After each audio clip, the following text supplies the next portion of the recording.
Hello and welcome back to this course around business logic inside Nuxeo Studio. In this video, we will show you how to use automation chain. An automation chain is another set of automation operations, as we've seen previously. You must respect the nature of input and the nature of output of the previous and following operations. It shares the context in the whole chain with variables. An automation chain can be launched in different contexts. The most common is to trigger an automation chain through a button or a visual element inside Nuxeo Web UI.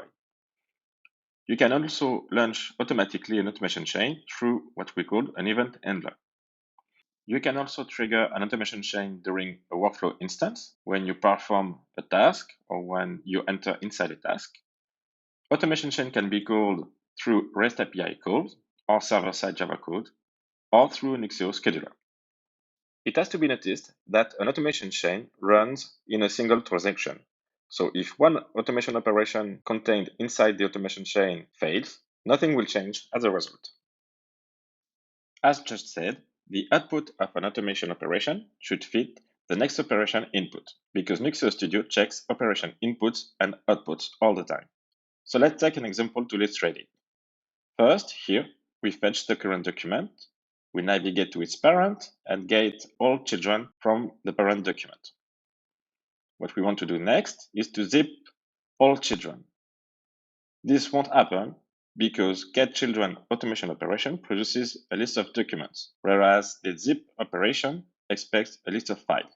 So we need to introduce a new automation operation that is called getBlob. So this getBlob automation operation will convert the documents into a list of files.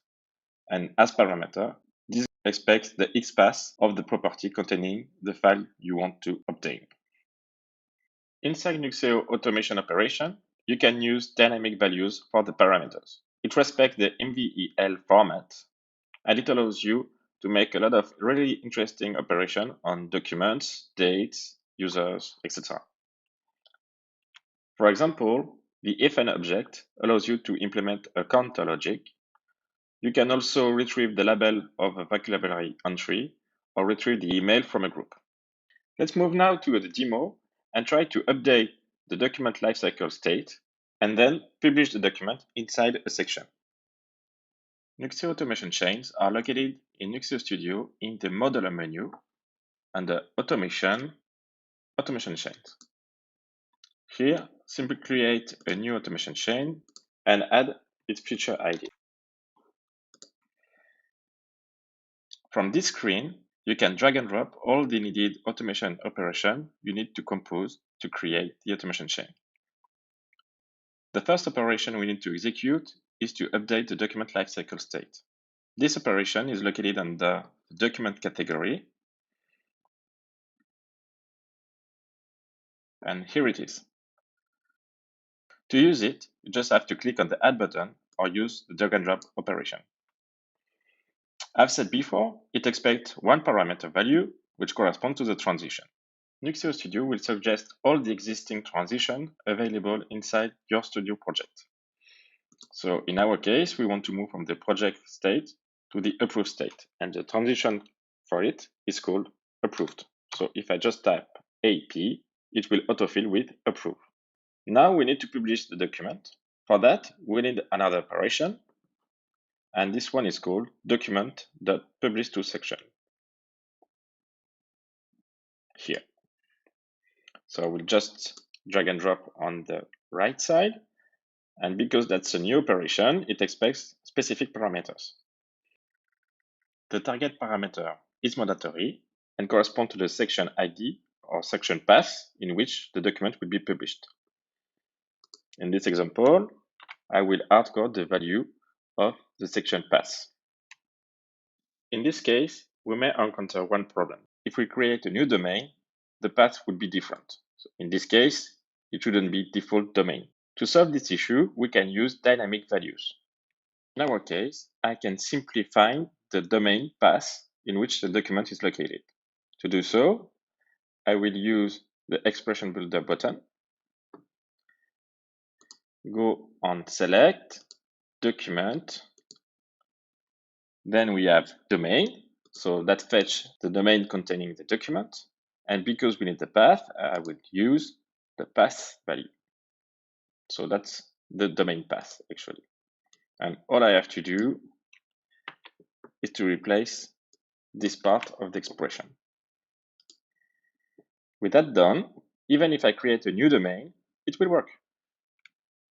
Let's automate now the description value with dynamic values. So let's create a new automation chain. So now we have two options to update the document property. So the operation available for that are in the document category. You can choose the document set property operation and also the document update operation. Let's use a set property that is built to update only one single property. So we need to specify the property which should be updated. In our case, it corresponds to the description, which XPath is DC description. Then we have to fill the value. Let's use the expression builder. So for this one, I want all the description to be prefixed by university with an underscore. Then I want to have today's date, respecting a specific pattern. So I will use current date with the pattern. And here I want month, day, and year. We put another underscore. Then I can set the document type. So that's document type. And implement a counter.